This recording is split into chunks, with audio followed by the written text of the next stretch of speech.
That's the second type. Then, the third type of non-hatred, non-hatred towards resultant suffering, is the patience of voluntarily enduring suffering. This is the one we really need all the time. When we're unhappy or sick, we're much more prone to anger than when we're happy and healthy.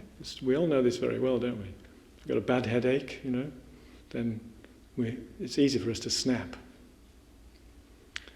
People who are usually patient when they're well often develop a bad temper when they're sick. This indicates that they lack the patience of voluntarily enduring suffering. So now Geshe-la gives a little vignette, a little chapter in how to practice the patience of voluntarily enduring suffering. There's a lot more to it than this, but this is just a little snippet, a little piece. The beginning, really, of how to do it.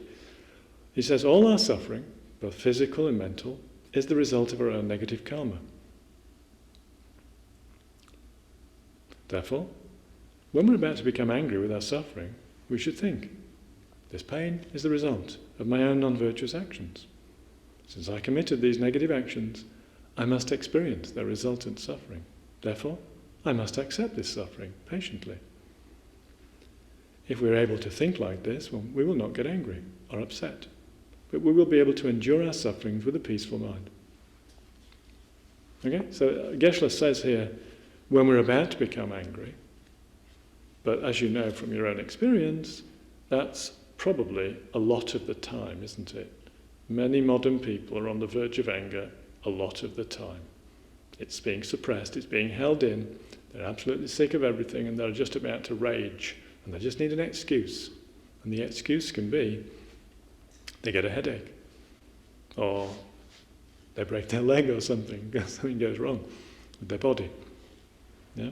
This is the time to think, this is my karma. This is the time immediately. So I would say, you can practice this all the time. Anything that goes wrong in your daily life, anything. People don't do what you want them to do, they do what you don't want them to do, etc. This is the usual problems with other people. They don't do what we want them to do, they do what we don't want them to do.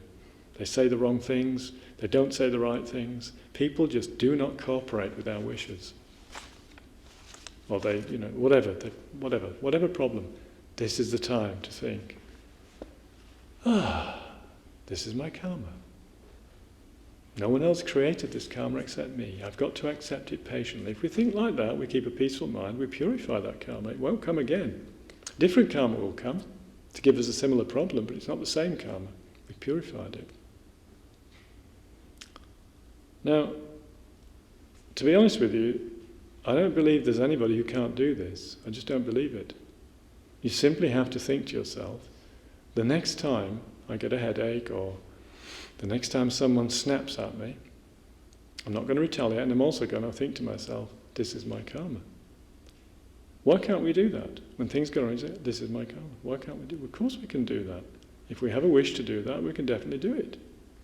But nothing's stopping us, except our own lack of interest. I must do this. From now, from tonight, from this minute.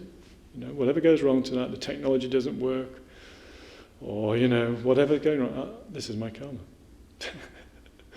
Our suffering's not coming from anywhere else, it's coming from our own negative karma, most of which has been created through the power of attachment, okay, and anger, most of it.